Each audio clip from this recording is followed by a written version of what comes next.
I like Blue Rose Hall. I like it very much. It's a little bit like a chamber music hall.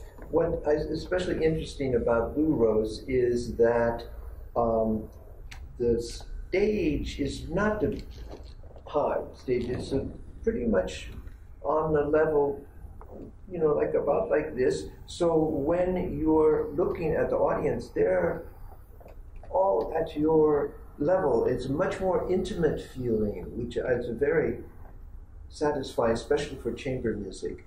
And also the acoustic is fine. It's just a box, I think. There's no big organ, nothing, you know, fancy, but it's pure. So that's my opinion. Kazu's music. Well, it has to do, of course, with his inside also. He's a very, I would say, generosity of spirit.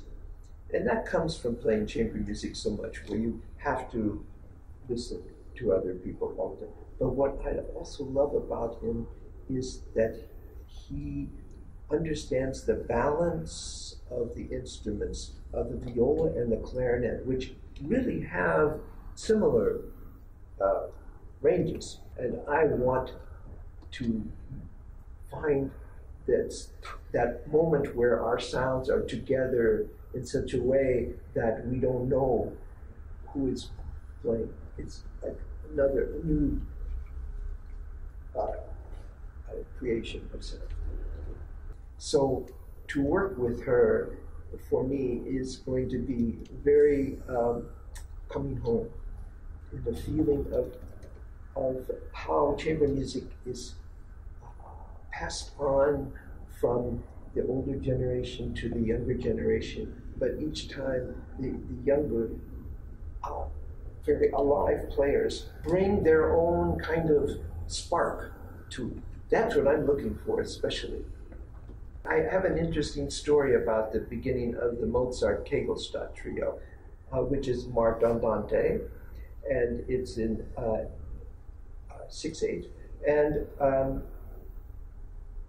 when I worked on it with Mr. Serka, he brought to the rehearsal a photocopy of the original manuscript that Mozart wrote with his handwriting exactly. And we were talking about Andante. Well, what does Andante mean? Slow, not so slow, kind of walking.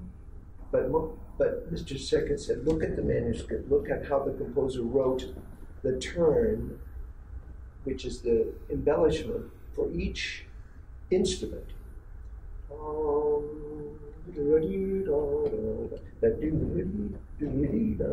He said, look, Mozart didn't write a turn. We usually, in classical music, you just make a little kind of line like that, and it means the turn. But he wrote 64th notes for piano, clarinet, viola, every time that little motif comes. And Mr. Serkin was very, he said, you imagine Mozart could write like this, and he had so many things in his head, you wonder. So, he said, that means Andante has to have time for 64th notes. You can't go no.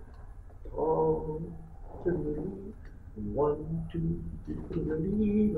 It's very fast, but it keeps the tempo in a different perspective. I thought, wow, this is something special. This concert is all about singing on instruments. And the music that was written for viola and clarinet and piano, all of that music contains some of the most beautiful melodies that you can think of in chamber music, and you'll go home from this concert remembering all these melodies because they are so much from the heart. And for Kazu and me, especially, I have to say, we come to this concert with more than 50 years of loving this music, and this is our great chance and opportunity to share that love with you.